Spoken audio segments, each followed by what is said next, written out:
Why do I remember Shrek 2 more than I do Shrek 1? So, because 2 is clearly better than Shrek 1. Shrek 2 is a fucking masterpiece of a movie. I don't know that I agree with that, but How dare you? I mean, it's great. It's cool. It's whatever. I don't know why I don't like it as much as Shrek 1, but I feel like I've watched it a lot more than I've watched Shrek 1. I watched it 3 times in cinemas. So, Shrek 1, here's your fucking rundown. Whole movie, Shrek 1. Shrek lives in swamp, no one likes Swamp Boy. After that, Donkey comes, other fairy tale people come, because fucking Farquaad kicked them out of their kingdom. So then, Donkey's like, hey Shrek, let's go to Farquaad and see what's all about this. And then you figure out that you got the fun, the cool talking donkey. Yeah, and so then Shrek and him go to Duloc, which is Farquaad's weird, creepy kingdom. Real tall castle. Real tall castle, people with kinks live there. Anyways, Shrek gets in a wrestling match to bad reputation, so Shrek is Ronda Rousey confirmed. Then Farquaad comes out and is like, alright, I will let the fairy tale creatures back if you rescue my princess. So then he basically sends Shrek on a Han Solo-esque fucking bounty hunter mission to go rescue Fiona. He goes and Hold on. Okay. You know that Han's not a bounty hunter, right? Shrek is bounty hunter. I'm not saying, I said Han Solo-esque. Yeah, but... Look, listen. Shrek has a tiny vest and a white shirt. Han Solo has a tiny vest and a white shirt. It's actually more like he's smuggling the princess away from the dragon, which would be more on brand for Han Solo. Okay, so Han Solo and his faithful partner Chewbacca go to rescue the princess. Whoa, are these the same movies? Anyways, Shrek gets the princess and starts to take her back to Duloc. Then, Hallelujah by Andy Cohen or whoever's plays while they fall in love. Then Fiona goes to sleep and it turns out that she's actually secretly an ogre lady. Shrek doesn't find out, but Donkey finds out, I think. Then they go back to the kingdom. Real sidebar. Yeah. If you type in which version of Hallelujah, it does autocorrect to was in Shrek.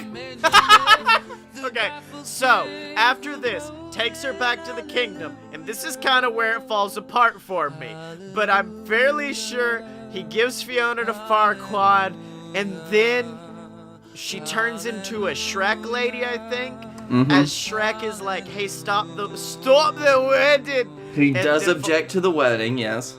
And then a dragon eats Farquaad, and I think he toots him out. And then Shrek and Fiona get married at the end. No, dragon kills Farquaad when you get at. Hey, bud, do you think a tooting out results in life? I don't think after that happens. Does that happen? No, it's a burp. It's not a toot, it's a burp. Also, Donkey fucks that dragon. Donkey does fuck that dragon.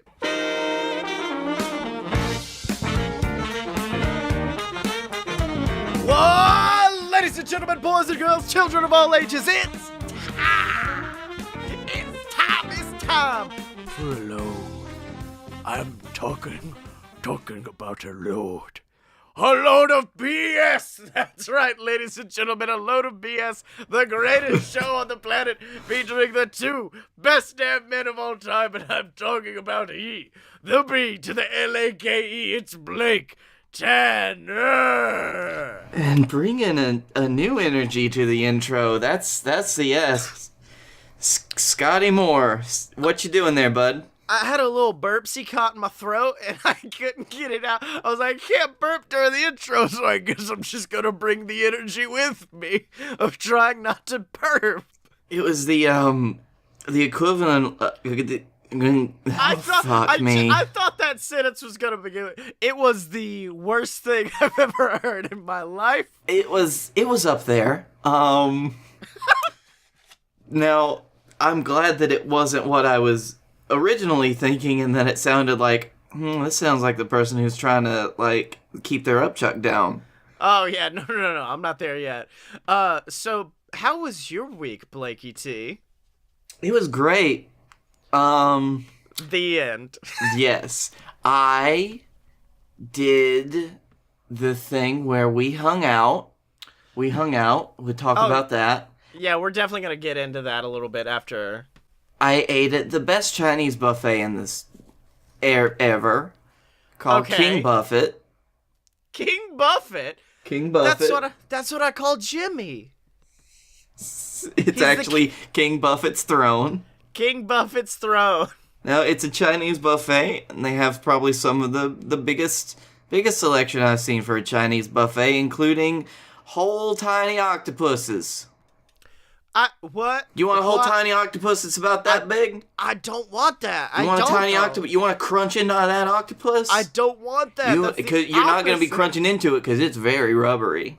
I don't want that at all. I want to touch it, a tiny little octopus. I don't want this. You ever seen what they do where they cut a hot dog in half and they turn it into like a little octopus and they put a face on it? It's like that, but it's a real octopus. I don't like this. No, and Mr. Octopus, no. And then, of course, they have an ice cream bar. Oh, okay, well, that's good. I'd be down with that. Oh, with octopus ice cream. No! The octopus is in the ice cream. There's a big octopus that serves you the ice cream. Yeah. And it's always crying, and you can hear it sniffling under its breath. My babies. Is it bad I had a perfect fucking mental image of what an octopus working at an ice cream counter would look like? I was like, oh, he's got the fun hat on, and he's doing so many scoops at once with all of them tentacles. He's getting them. It's like fucking... Do you remember the game Octodad? Yeah. God, I fucking loved Octodad. I wish Octodad was an ice cream guy. So, while you were off having octopus ice cream, I was having just the weirdest fucking day. 'Cause have you ever... You know of the 4D sonogram, right? Yes, the fact that it shows your child is a hellspawn. From the demon realm. You ain't wrong. Yeah. Buddy. You ain't wrong. It's not your baby, it is the baby of Cthulhu, who has descended from his holy city of Relay. And you've got a whole Rosemary's Baby situation going on now. Yep. But we did that the other day, which, first problem, it's called a 4D sonogram. It's fucking 3 dimensions. There's no 4th dimension there, Blake. It's just 3. Not sure what the 4 is there for. But now I need to remind myself what the 4th dimension actually is. Time, I believe. But oh, you get to see it in real time. Okay, that's what it is. But because of this, I'm going on a business, quote unquote business trip this weekend, where I may or may not also be going to the happiest place on Earth, Disney World. Mm-hmm. And our OBGYN did not have a time to schedule us before that. So Emily took it upon herself to find a local place that just does 4D sonograms. And Blake, it's a fucking house. Was it 4D mommies? Let me repeat this. It's not in a strip mall, a dedicated hospital section. It's a fucking house by the lake. And this lady just decided, I'm gonna go start touching babies here. And I'm like, none of this is tracking right with me. I will say, though, that it does not take a lot nowadays to do a decent 4D sonogram. So that's fine. You could do it in a dark alley if you really wanted. I mean, the weird thing was, like, mother-in-law was like, how long did you go to school for this? She went, 2 years. Not the sonogram part. I have to learn that by myself. I self-taught with this, and I'm like, oh, that's good. That's good. What'd you go to school for? Fucking business? So, does she not, like, have a nursing degree or something? I don't know how long you have to have a nursing degree, but it feels like more than 2 years. Yeah, I feel like I think it's 4 years for that, too. So I'm like, what did you take? What did you go to school for, actually? Teach me. Are you a hairdresser? So we walk in, and they have rip-off Build-A-Bears that you can put the heartbeat of your child inside, whereas I'm going to go to a real-ass Build-A-Bear and get it done. And that felt like a little bit of professional malice. Yeah, well, yes. But let me just describe these creatures to you, because you know how stuffed animal look. You got a big old fun head, you got kind of a little torso down there, and some fun legs poking out. They're always a little bit, like, distorted, they're a little bit, to look cuter. Yeah, exactly. They're a little, extravagant. No, it's an E word. What am I thinking of? Elevated. I don't know, but... Fuck, yeah, whatever. You were talking about Cthulhu, and I think you're correct, and it's these animals, because it's not big head, it's tiny head, long torso, like just a long... If the giraffe's neck was the torso, that's what it is, and then like little arms on the rest of it. It's horrifying. That's nice. Exaggerated, that's it. Exaggerated features. So, that all happens, and I'm already sketched out because, once again, this is a medical procedure being done in a house by the lake. And I don't know what happens with a 4D sonogram, but my baby also wasn't fucking having it, because she's now turned on her belly, hiding from the camera, and they're taking the little wand thing and just stabbing it into her side and shaking it and trying to get the baby to roll over. And I'm like, she doesn't want her fucking picture taken. Respect my child. Quit doing it. And she's like stabbing it and shaking it and trying to get the baby all fucking riled up. And I'm just staring like, quit doing this to my baby. And then finally baby flips around and she's like, oh, we won't be able to get good pictures anyway because you're not drinking enough fluid. And I'm like, weird time to start fucking judging, dude. And she's like, no, you're healthy, but if you want good pictures, you basically have to drink enough water to where you're pissing every 30 seconds, because that's the only way we can get enough fluid in there to get a picture. And I'm just staring like, what the fuck, you just judging? She's like, don't worry, come back on Tuesday. And I'm like, yeah, I cool. feel like that's something that, so you should tell them beforehand, though. I thought the same fucking thing, Blake Tanner, because I'm just staring there like, really? You didn't think about telling us to drink a lot of water beforehand so we don't have to come back for your weird free checkup thing? You're not paying for the extra one, though, right? No, it's a free redo. Okay. Also, we paid... I'm not going to say how much it is. It's expensive. But we paid a certain amount, and then on Facebook we found that they've been offering a deal all March for like 2/3 the price. And I'm like, you could have told us about that before you charged us this extravagant amount of money for this. But fine, dude. You do you and your creepy housewoman. Do you think they throw some babies in the lake every now and again? Yeah, well, they're not that close to the lake, so I think the police would get them before they toss the baby into the lake. Do they have a baby trebuchet? Yeah. A trebuchet is what it's actually called. A trebubaby. A trebubaby.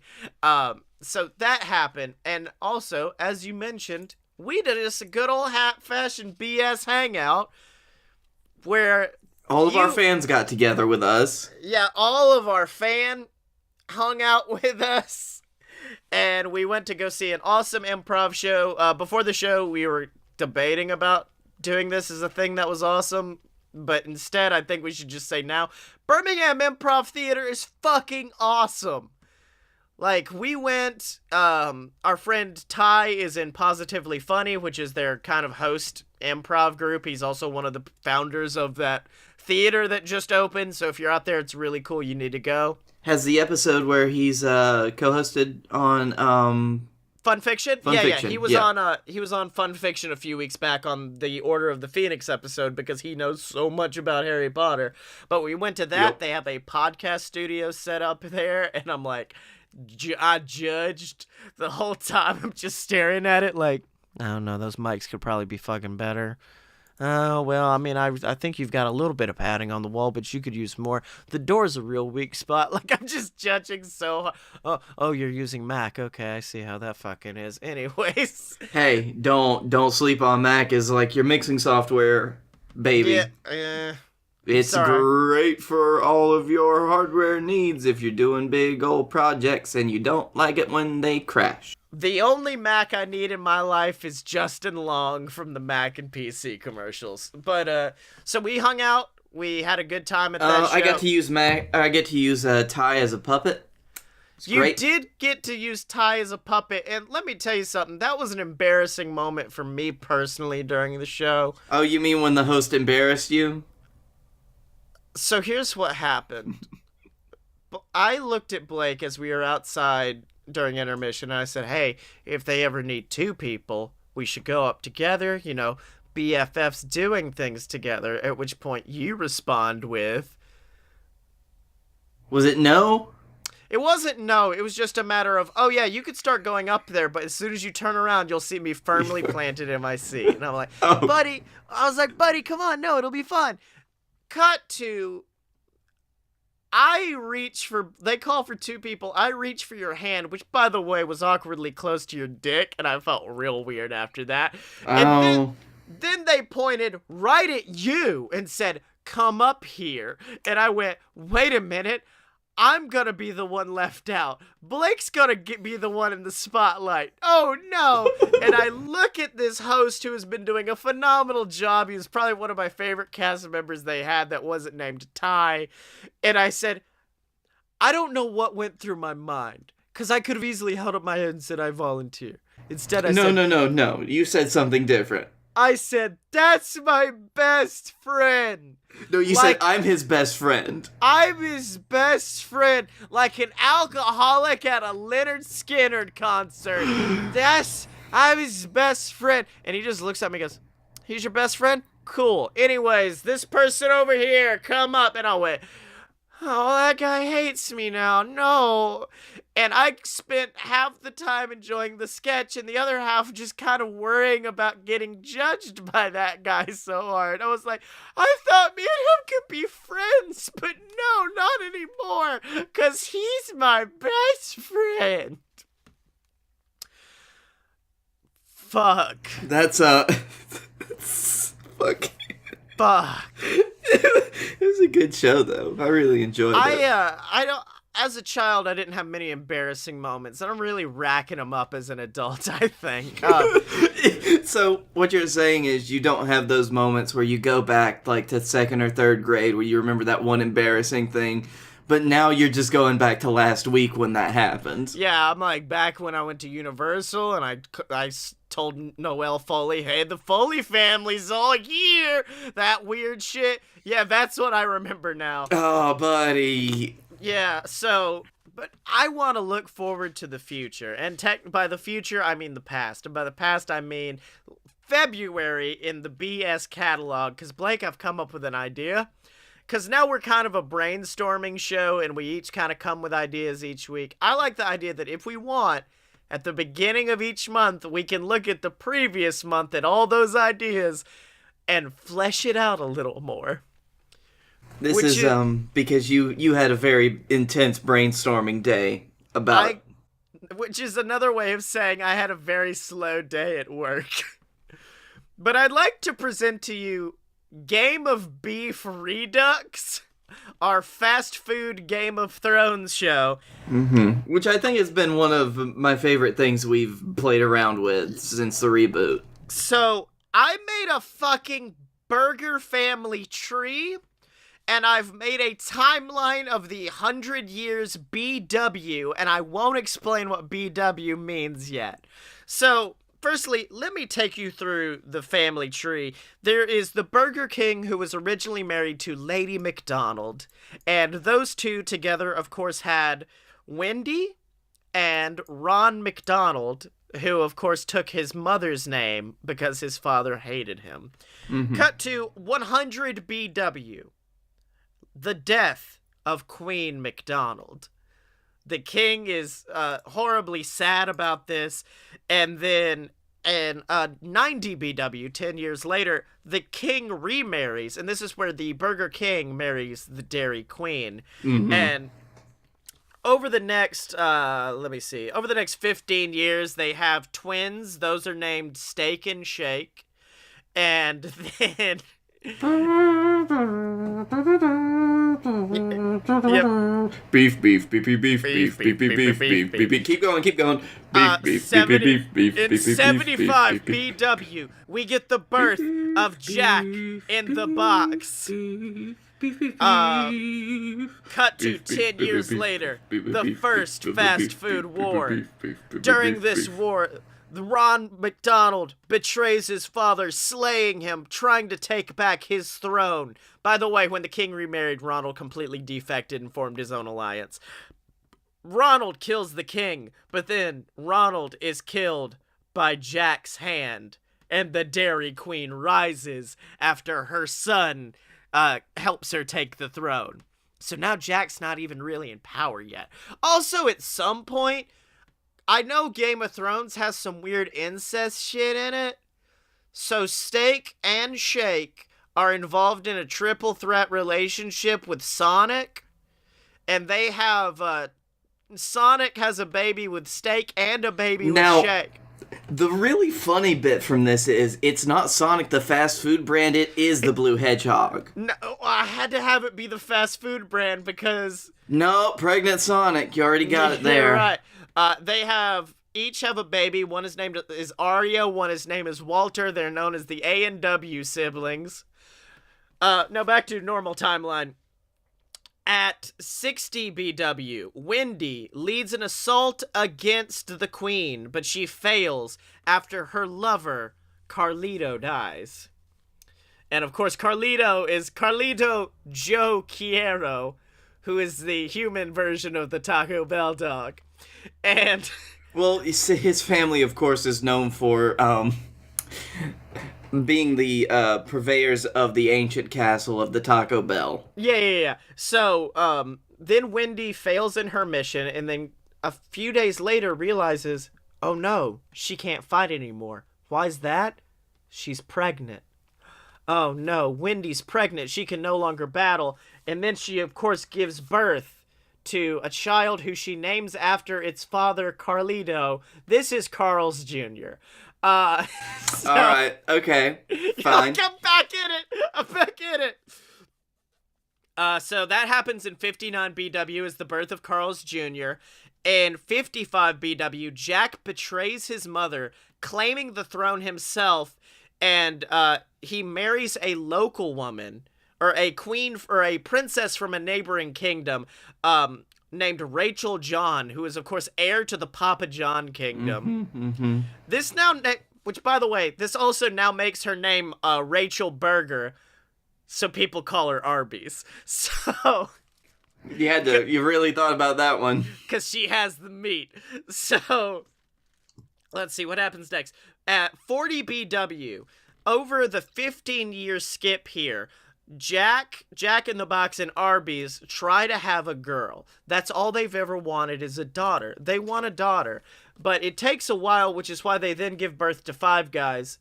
All at once. Yeah, well, each of the Five Guys become heads of infantry. So there's like a Marine Five Guy, there's a Navy Five Guy, all of them together. Well, the thing is that the Navy Five Guy, he's still a Five Guy, but he's becomes more well known as Captain D. Captain, yes! Thank you so much. After multiple attempts to birth a girl, Jack and Arby give birth to their daughter, who they named Anna Out.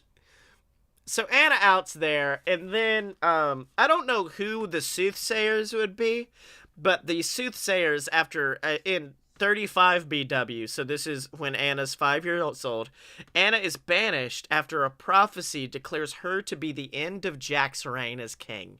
And as a Greek tale often does, she is banished from the kingdom forever. So... Yep. Then she goes to... Let me see where I had her end up leaving. Oh, yeah, that's right. She kind of starts living with Carl's Jr. So her and Carl's... Oh, wait, I'm sorry. I forgot about this a bit. Carl's Jr. actually meets a woman named Checker. What was the name? Charlie Checkers? So Carl's Jr. and Charlie Checkers together make a baby named Hardy Rallies. Are you sure it's not Carl Hardy's Jr.? If you remember that. Well, no, it wasn't.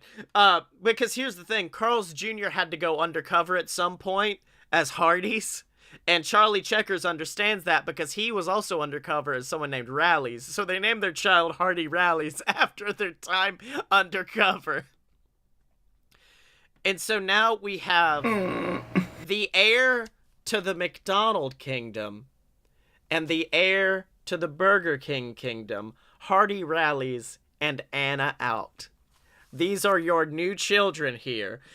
In 20 BW, Rachel defects from Jack, so Arby's leaves Jack to join her daughter and Hardy against her husband in an epic war, thus beginning, Blake, the second fast food war.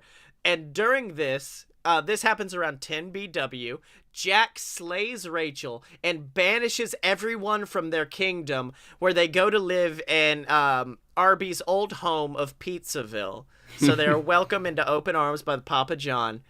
And then, after numerous attempts to finally birth a child, Hardy, the heir to the McDonald Kingdom, and Anna, the heir to the Burger Kingdom, they conceive a child. And in the night, the Burger King appears unto them, and he says that this man is a savior, and he will save the world from Jack's evil tyranny.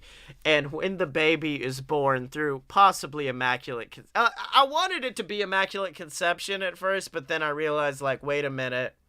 I much prefer the idea that it's the two sides of the kingdom coming together, and it's their reunition that produces this baby. This beautiful... What? First, real quick thought, though. You know how soldiers kind of have a common name, like, they would have different names for, like, your normal foot soldiers when they got together in a group? Yeah. The Burger and later McDonald Kingdom, their entire progeny, their soldiers would be known as Fry Guys, wouldn't they? Oh, yeah, obviously, of course. Oh, okay. Ooh, I also like the idea that, like, how about this?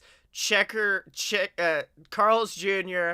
and Checkers were in the infantry, and they all got nicknames, and that's how they got the name Rallies and the name Hardee's, and that's how that happened.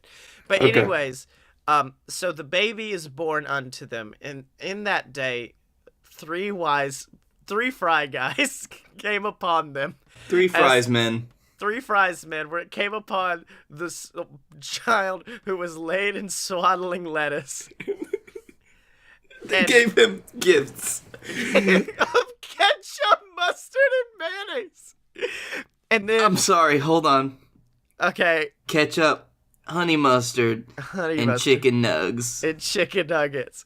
And then, of course, this is the moment where the child gets its name, because it's born and it's a beautiful moment. The sky seems brighter. It's almost like the bringing of this child into the world has illuminated everything around it. And from the mouth of Oh no. A fucking Anna Out utters his name, because all she can say is, "What a burger." God damn it. I knew this was coming. For minutes, I was wondering, he has not mentioned Whataburger yet. No, Whataburger is the savior. Now, there's something we haven't covered yet is if there's religion in the Beefiverse. And I do think that, like, what the main thing is everyone's concerned with getting to hamburger heaven. Well, see, here's my thing. We did the Jesus thing as a goof. I don't think this is a religious child. I just think he is the one that fulfills the prophecy. Anna Out is the one to end the thing, because she's the one to produce Whataburger. Oh, no, that's fine. That's not what I'm talking about. I'm talking about every medieval society has to have some kind of weird religious cult. I think the cult of hamburger heaven is where we're gonna go, right? I think they worship the Burger King. Like, after he died, they worship him now. And he sits upon a throne in hamburger heaven. Yes, exactly. I'm fine with that. Oh, shit, I forgot Hamburger Heaven was a restaurant near us. Yep. So, that's all I've got. Should we write the ending? Should we write season 5 right now? You know, part of me wants to, but the other part of me actually wants, like, this to be the next, like, series of novellas that you write. I feel like I'll get sued so quick. No, you change those names up, bad boy. You can do it. Like I'm the George R.R. Martin of Fast. I'm the Weird Al Yankovic of Game of Thrones. Yep. Okay, look. So even if I do write them, we have to come up with the ending. I gotta know where I'm going. I always write the ending first, which is the logical way to write things. So, if you want to go full, George R.R. Martin. He dies instantly after being trampled by a hamburger. Yeah, the Whataburger chokes on a chicken nugget and dies. Can I propose a concept? Mm-hmm. And it's, I don't know Game of Thrones, but I have to assume it's like all these warring countries, but when is it the Night King? Who's the spooky blue boy? Yes, that's the Night King, the Lord of the White Walkers, or the others in the book series. I have to assume that when he attacks, all of the countries come together to fight him, right? Like they're united under a common enemy. Oh, yeah. Can we have a common enemy? I don't know what restaurant it'd be themed after, but it's vegans. And they're led by Hello Fresh, their leader. No, what if it's not a restaurant? What if it's an actual, like, food delivery service? No, it's Whole Foods. Whole Foods. And, like, Whole Foods, in the beginning, it's not that much of a threat. They can keep it contained until it combines with the etherly force of Amazon. Amazon?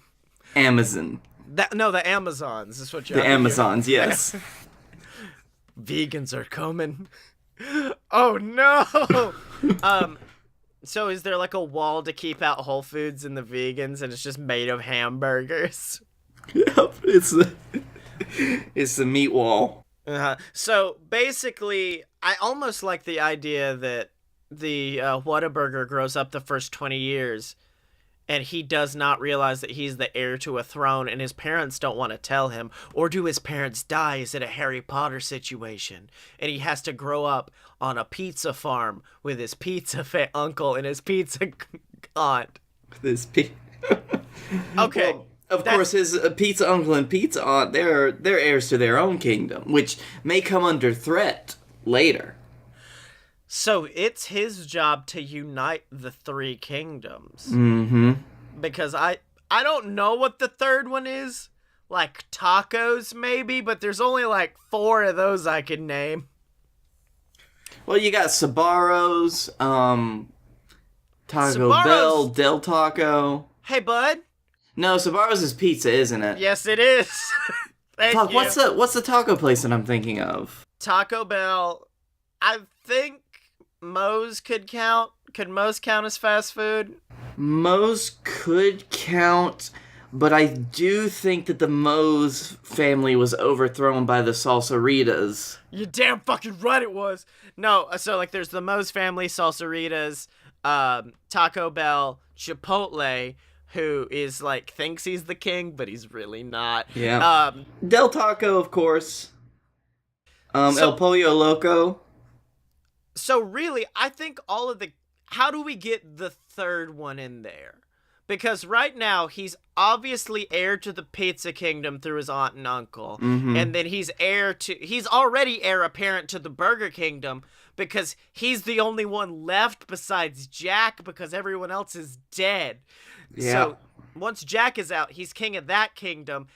Maybe he marries the princess of the Taco Kingdom. Yeah, he could marry into it because the princess of the Taco Kingdom could be, like, ousted on her own, and she's trying to find, like, help in the other kingdoms to reclaim her throne that's rightfully hers. Right. And then she meets up with Whataburger and they get down. Okay, so that all happens.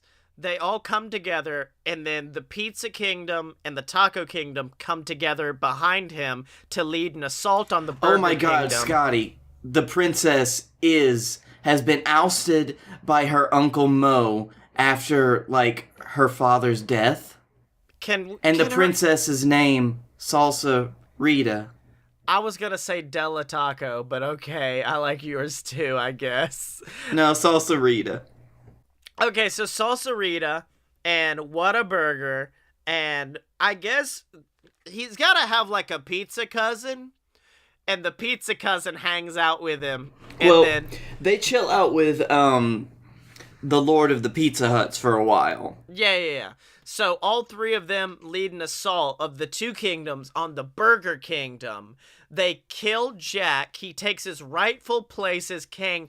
Everyone thinks this is the end. They're like, how could anything else happen? And then the burger wall falls. And behind it is revealed a giant Whole Foods surrounded by vegans. Vegans. And then he takes out his sword, which is just a giant French fry, holds it out, and says, "We're not done."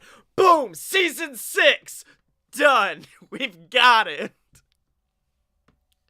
I want them to be able to dip their fry swords into, like, animal fat and light them on fire. Yes, absolutely. I'm really liking the concept of revisitation right now. That was very nice, but for right now, Blake Tanner, would you like to go beg for money?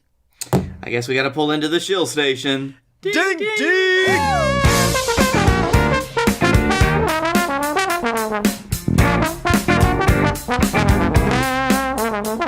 So, Blake Tanner, have you ever looked at one of those things it's a building, and you're not allowed to talk in them. I believe they're called libraries? ¿Dónde está la biblioteca? ¿Dónde está? Sí. Mi nombre es Salsa Rita. What? ¿Dónde está la biblioteca? Mi nombre es Salsa Rita. ¿Qué es tu taco, uncle? God damn it. Finish the book plug. Wouldn't it be awesome if there was a library in your pocket? Well, Audible.com gives you that option. You just can't read the books. They will be read to you in audiobook format, so you ain't got to worry about pesky reading. You can drive, bike, exercise, all while getting books delivered straight to you and straight to your phone, ladies and gentlemen. If you go to audibletrial.com/BS Network, you can get a free 30-day trial of Audible. You can get any of my books for free on there. The Queasel trilogy, BS versus the Gods. They're all available on there. Over 130,000 audiobooks are available to you on audibletrial.com/BS Network. But Blakey T, what if they want to support us, but they don't need anything. They don't need books. They don't need merchandise. Where could they go? You mean they're tired of our constant shilling and they want to throw money at us so we can shut up and do the podcast? Yes. If you are tired of listening to the shill station, I'm going to throw it out here. If we get so much money on patreon.com/a-load-of-BS, we will forever leave the shill station. We will charge ourselves electrically, and we won't have to go into Big Shill's pocket. This is the most horrifying thing you've ever said. Patreon.com/a-load-of-BS. Give us a bunch of money on this website. If you love us, because we love you. What if MeUndies wants to sponsor us? We gotta have the shill station for that. We can't just leave the shill station. We need it. Well, then we'll have to pull back into the shill station because we got bought out by Big Shill. We got bought out by Big Undies. But wait, what if they do donate? What do they get? Fuck if I know. You get if you actually donate, if you're one of the few people that donates, then you get shouted out on the podcast every week, like the Patreon saints themselves, Deborah and Scott Moore. Hi, Mom and Dad. And then also, in addition to that, you get access to our exclusive Discord where you can hang out and chat with the BS, and of course, access to me and Blake's dumb, stupid dookie show we do called You Paid for This. God. Where we watch terrible movies and then we kind of just commentate over them, a la Riff Tracks or Mystery Science Theater, just with less jokes. It's more just kind of us talking while a movie happens. Less jokes and more bewilderment and questioning what we're doing with our lives. We just watched nothing but trouble, y'all. We did it.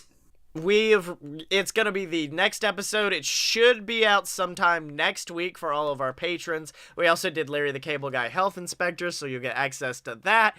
And any future episodes, as long as you keep donating on patreon.com/a-load-of-BS. And also, this has gone too long, so I'm just going to say, if you want merch, if you want shirts, if you want the BS Boozy Sippy Cup, go to merch.aloadofpurebs.com and pick it up. But for now, Blake Tanner, we've talked about Meatville, the Burger Kingdom, and the birth of Burger Jesus. Where are we going now? We're going to Tuesday. Well, okay, what?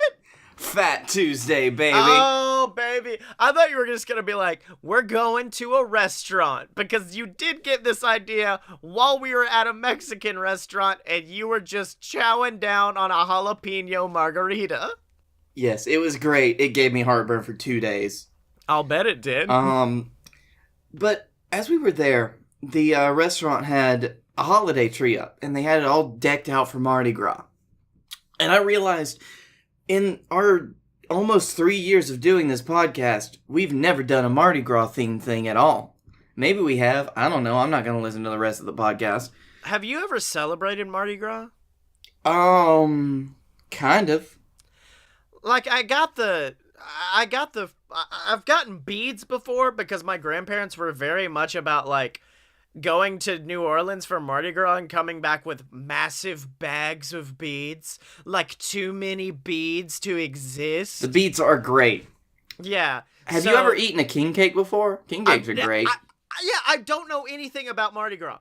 So I'm hoping to learn about Mardi Gras through this segment. I am now like it's a Peanuts holiday special about Mardi Gras. Oh, I don't know shit about Mardi Gras. I just know it's a day when people party. Oh, no.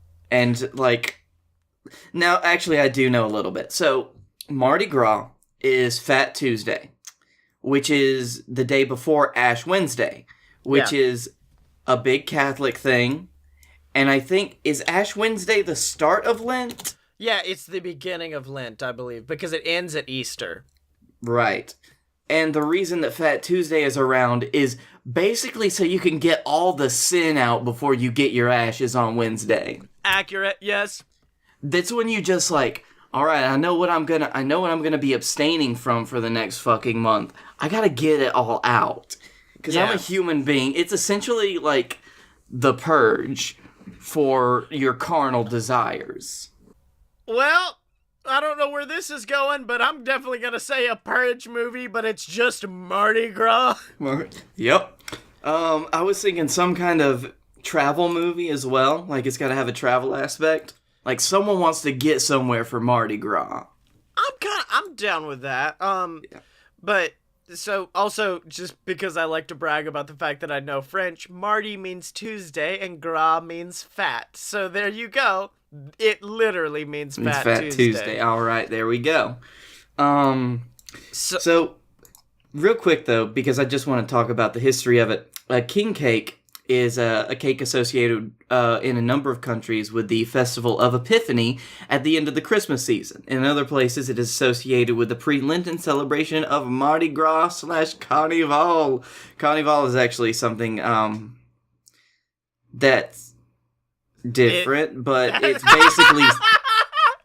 It also exists. Yeah, no, it is. It's another pre-Lent, like, celebration. Yeah. Also, Epiphany is my birthday, so I'm upset that I don't know more about the king cake. It's just a very delicious cake that's got a baby in it. And Scottye, do you know what happens if you get the baby? It's either good luck or not good luck. I know that much. It is good luck, but that also means that next year you have to bring the king cake. That's what it is. Okay, I knew that was something. Mm-hmm. So I looked up, my first thing was, what's the worst place to celebrate Mardi Gras? Because my thought was, we have, like, a group of people who want to go to celebrate Mardi Gras in the best place to celebrate it, and they end up in the worst. Okay, Iowa. I'm just gonna call it right now. Iowa, worst place for Mardi Gras. Well, surprisingly enough, and I've heard about it before, but of course, the best place to celebrate Mardi Gras is New Orleans. Yeah. Ain't nothing about that. That's what we know. That's the truth. That's facts. I would say, objectively, the second best place is Mobile, Alabama. I mean, anywhere in the South, really. Like, as long as you're, like, near ocean water and alcohol, you're good with Mardi Gras. Yeah, but we have Mobile, Alabama. It's something we can be proud of. Yeah. They took away my moon pie drop, Scottye. I'm very upset, so I need something. Okay, I'm sorry. Okay, here's my idea for the film. It's like Footloose. Okay. But they banned Mardi Gras. Oh, no. Okay. Now, before we go deeper into this, I did also look up, like, some of the worst stories about Mardi Gras. Okay. And I was hoping that we could incorporate these into the movie. Okay. So, for example, in 2015, a Mardi Gras, like, Crew of Muses parade resulted in deadly violence. Or it could be the time that 20 people died in Haiti after a parade float ran into a power line. Okay, no. This is good. I want this to be, like, turned into a horror movie.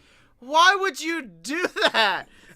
Also, can we quickly talk about another thing? Mostly because I want to bring attention to a certain boy who's gotten to do this. And it's the Bacchus of Mardi Gras? Or is it Bacchus of Mardi Gras? Yeah, I've heard it pronounced either way. But you know what it is, right? I've heard... What does he do?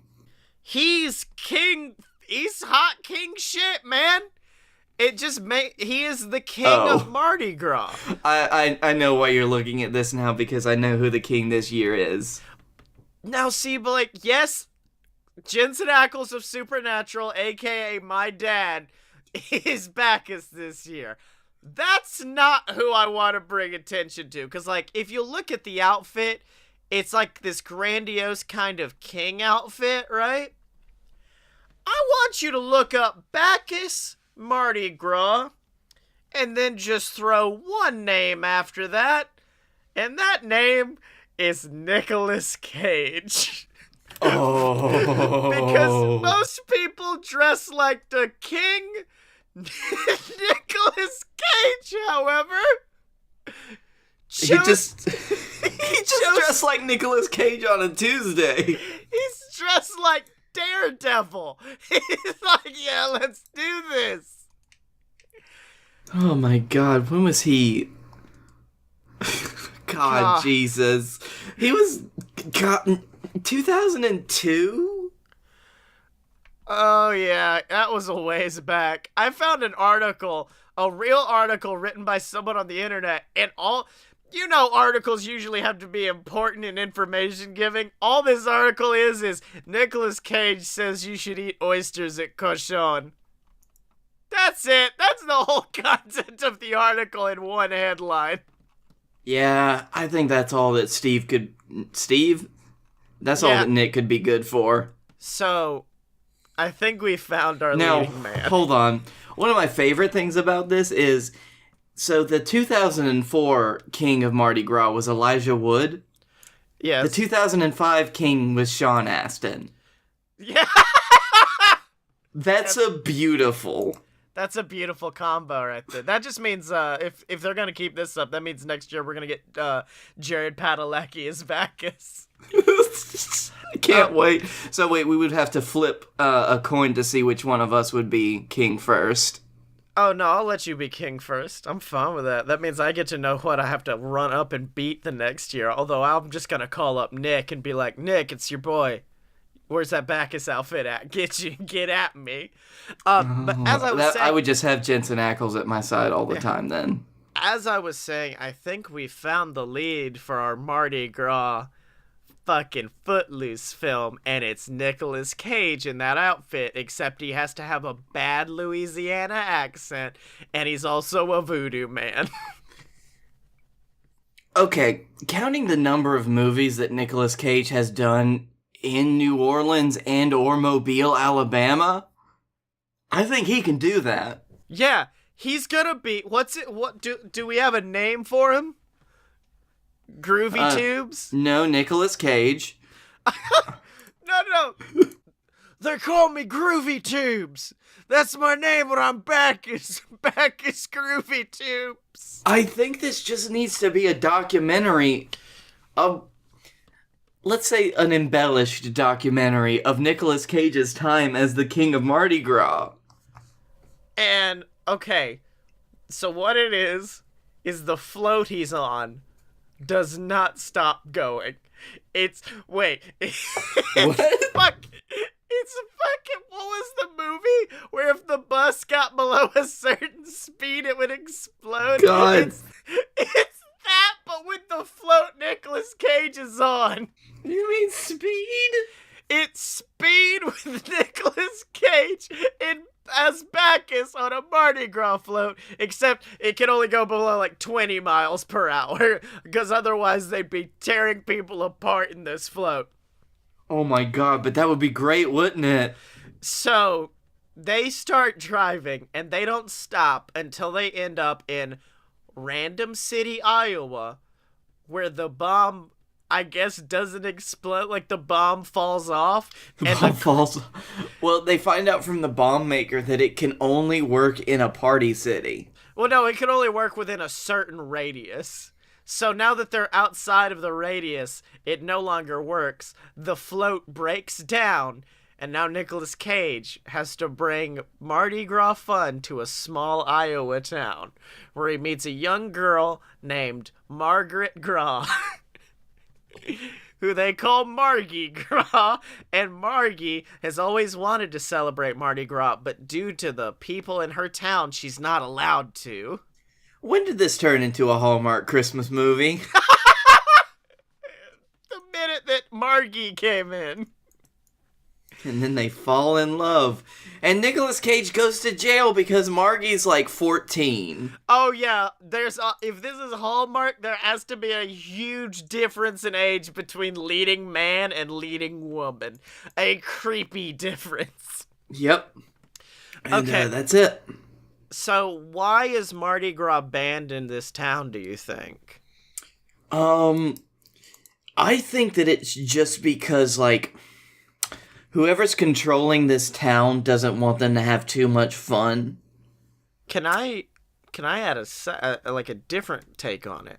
Mm-hmm. Mardi Gras happens because of Lent, which is a largely Catholic celebration. This is a strong Protestant town who does not want Catholic beliefs invading. So it's a reverse Footloose. It's anti-Christian, but just one sect of it. It's Antichrist Lou. Yeah, Antichrist Light. So Nikki... It's basically what England did. Mm-hmm. So Fuck the Catholics. So Nikki comes and is just like, you don't understand. Mardi Gras isn't about Lent. It's about having a good time. Come on. And he's got... It's about all that sin that happens before Lent. And, like, he goes on about, like, how it's about everybody just getting all their bad stuff out so they can deal with Lent. And then this guy's looking on in horror because he's realizing, oh my god, the Catholics weren't my enemy. It was sin all along. I have another direction, and I'm going to pitch it to you. So, Lent is the concept of 40 days of sacrificing something very important to you, sacrificing like that evil, that sin. It's also the concept of the fact that we couldn't do it last year, so we didn't even talk about it this year. Yeah. So, with this, I like to think that this is a good Christian town. On their Mardi Gras, they have to be as good as possible. So Nicolas Cage thinks, these guys are a bunch of hosers. What's going on? I hate this. Cut to day 1 of Lent, which in this town is reverse Lent. Now Nicolas Cage has to survive 40 days and 40 nights of debauchery. And like the beginning of the film is him bragging about like, I could do this all fucking day. I could do this forever. And now he's actually got to own up to that. He's got to keep up with this. I guess it makes sense because only Nicolas Cage wouldn't, like, realize that he could just leave. He's like, no, I gotta outparty each and every one of these crazy motherfuckers. Like, I just bought a dinosaur skull again. I don't live here. My wife is worried about me.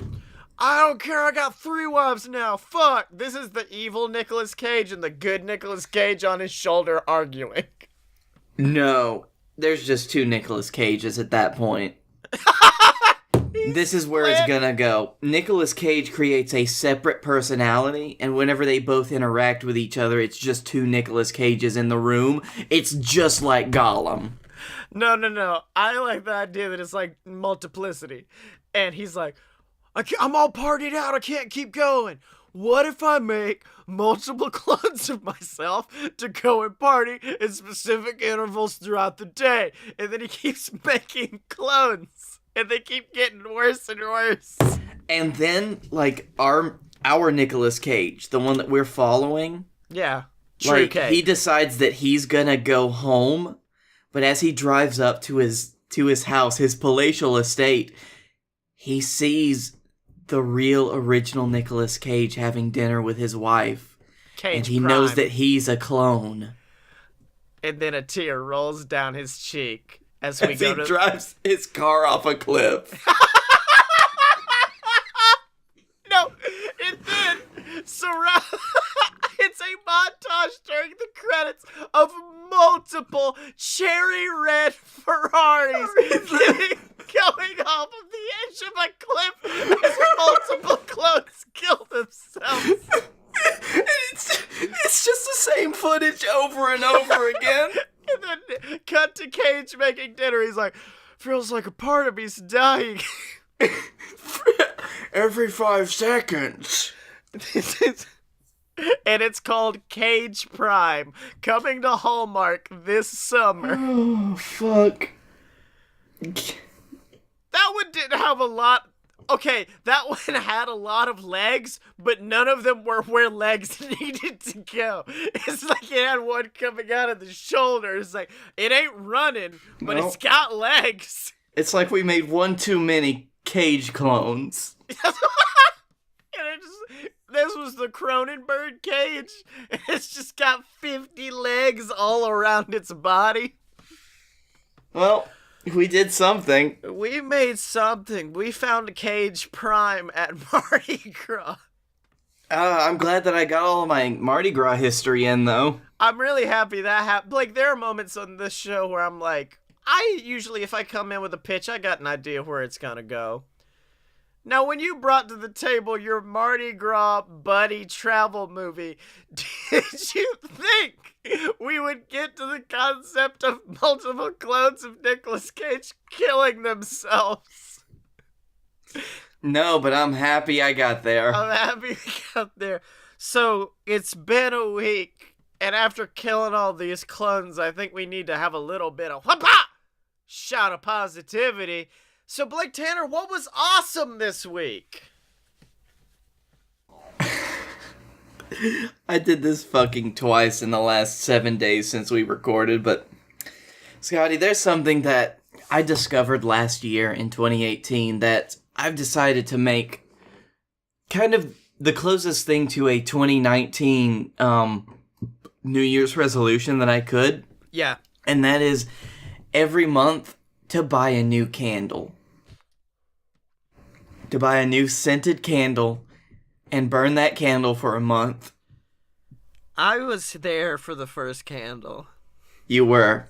Which makes me very happy. So wait, what's candle of the month now? Or is this February candle burning out, or is this March candle burning in? February candle is currently, like, I'm leaving this bad boy all night on until it burns out completely. Because, for February, I had a candle called Silver Birch from Yankee Candles. Very nice, very, woodsy flavor. When I bought the first Silver Birch candle, I was holding it by the top. It slipped out of my fingers and broke all around the aisle at Walmart that I was in. And so I picked up the big bits of glass and I just put it back on the shelf. Got another one. Okay. And so that bad boy's burning out. Lasted a lot longer. The next one that I've got is from some fucking brand at a Target that I was at called Waterfall. Ooh. See, I love candles. Mm-hmm. I thought, like, here's the thing. I've used wax melters before. Ain't the same. There's just something about having a dangerous open flame in your house that really... Because I got a essential oil diffuser. I also learned I can't use those. Aww. Because I got, for Christmas, I got like an 8-pack of cool Disney-flavored essential oils that smell like shit at Disney World. And I got real excited. Then I realized if I use them, I can't breathe for the next hour. Which usually never happens. But, like, I would get choked up because of it. So candles are, like, the only thing that truly brings me joy that can make a room give a good smell. Now, here's the thing, though. I bought another candle before I bought the Waterfall candle. Okay. It's called Summer Rain. And I realized that I couldn't use it for my March candle because it's not quite summer yet. Yeah, that's a weird one. That's a weird one to choose there, bud. Well, it's just because it was the one that smelled the best. I mean, are you like me, like, just, because with me, like, seasonal things really don't matter that much. If it smells good, it smells good to me, but now as I'm, like, getting older, I'm getting to a point where as an adult, I'm like, well, this candle has more of, like, a wintry scent. I can only use it in winter, and I'm like, no, I could use it now. I could use it now, but it does kind of, the one that I've got kind of does remind me of a rainy season, which, if you live anywhere in the Southeast right now, you would understand why this is bullshit, because it's not quite the rainy season yet. It's about to be the snowy season, which is weird to me. Yep, true facts. Yeah. So that's why I wanted to go ahead and get another one. But, you know, I love me some candles, and what I'm going to do this year is every time that the candle reaches its end, I'm going to melt down all the wax and pour it into the candle glass from the first candle that I had this year. You should put a wick in the bottom of it, and then you could just, like, have a full... Oh, that's what you should do! Put a wick in it, and then have a New Year's party and burn it, and then you can burn through all the candles from that year. Yep, that's what I did with 2018. It's just, it wasn't nearly as many candles. Yeah. Right. What's your awesome thing, buddy? I have two, and I've already told you about both of them. One of them I haven't gotten into as much, so I can't talk a lot about, but it's a podcast called Off Book, and it is a completely improvised musical podcast. I wasn't sure how I'd feel about it, and so I've only listened to 2 full episodes right now, but they go buck wild places, and it's really, really good. And the only thing with me right now is it's a matter of improving music is really hard, and sometimes they have to rush through to get everything in a line, and it gets kind of cringy, but otherwise it's a really good fucking show for what it is. It is sometimes hard to do that, even when you know the words. Yeah. So I did finish listening to the episode that we were listening to the other night. I thought it was... I enjoyed it. I still... You're talking about the one with Travis McElroy, Book of Horses. Mm-hmm. I will be quietly humming H-O-R-S-E, God, Horse God. I just will hum that to myself at times. Oh. Like, it's amazing that they can accidentally make catchy songs Mm-hmm. just off improv. But the main thing I want to talk about right now, Blake Tanner, okay, is a show that I was afraid I'd never be able to watch because I don't have cable, But then I learned that the VH1 app, if you can log in with like I think it's Philo, I think is what it's called. It's like an online TV thing. Well, my parents have it, so I jacked it, stole it, and used it to log into VH1 to watch RuPaul's motherfucking Drag Race. Yes, it's so good. Welcome. Welcome to the party, buddy. I know. It's one of those things that I was just like, I know I'm gonna love it, but it's just gonna take me so long to finally find it. And I finally found it. It's the same thing. It's the same feeling as when I first watched Great British Bake Off. And I'll give Bake Off an edge because I feel like this is a world where you need a lot more positivity, and that's what Bake Off can bring. But Drag Race is just so... It appeals to the child in you because it's just bright colors and funny things, and that's really it. Like the first episode I watched, which was episode 1 of season 11, where they're walking down the runway, and I'm like, I don't want to watch a fashion show. And then you just hear all of the judges start dragging them and making fun of them as they walk down, and I'm like, never mind. This is the greatest show of all time. It's such a good show. I can't believe it's been on for 10 years now. Yeah, famous dick wrestler Joey Ryan was on it, and I didn't realize that until I Googled it earlier today. Yeah. I'll tell you, like, I guess it's because I do come from that Great British Bake Off school of, like, everyone needs to be happy, and most of the drag queens are, and they're usually just like, yes, girl, I want you to work. And my favorite is when they're just like, when it comes to, I'm watching All Stars right now, season 4, and at the end of it, the 2 queens who did the best perform in a lip sync competition, which, holy fuck, is my favorite concept ever to be put into a reality TV show. And then whoever wins gets to choose who goes home. And I was afraid, like, oh no, they'll just always send the best person home, so as it goes on, we're gonna get weaker and weaker contestants. No. Every single week, they're just like, girl, I want to prove myself against the best of the best, and I'm gonna make sure you stay here. And I'm like, oh, okay, I understand. And the only reason I like that is because they sent home this fucking bitch, the worst. I didn't like her. She was my least favorite queen on the show. I've never felt such anger towards one human being, and they got her off on the episode I watched this morning, and I'm so happy about it. So anyways, that was my thing that was awesome this week. All right. We had a slew of awesomeness. Oh, wait, also, I just want to say this. I want to live in whatever world RuPaul lives in, because RuPaul is on some, like, superhero Legend of Zelda bullshit where, like, just speaks in, like, riddles and prophetic words, and it's just like, my all-stars, they live in infamy now, and I'm like, this is just normal life, but you got it, bitch, yes! You know what you should do? You should write a character like that into the Beefiverse. Oh, into the Oh, I thought you were gonna say into the next BS book, which I have almost finished my full plot summary for, and I'm really excited for it. What's a synonym for game? I don't. ARG, the BS ARG. No, fuck. The fuck, yeah, I'm gonna write them into the fuck. The gamble of beef. The gamble of beef. Shit. Or we could also live in the world where Nicolas Cage clones and kills himself many times over. So, Blakey T, it's been an episode. Where can people find you on the internet other than playing the gamble of beef? That's just about it. You can also find me on Twitter at Blake A. Tanner. Don't know why, don't do anything there. You can also find me on the Dark Room Vidya on YouTube. That's DarkRoomVidya. And if you check out the We Suck At series, I'm there. My friends do a lot of videos on that. It's fun. And you can find me on Twitter at ScottyMo, SCOTTYEMO. I deleted Instagram and Facebook because I'm like, I need to spend less time on social media.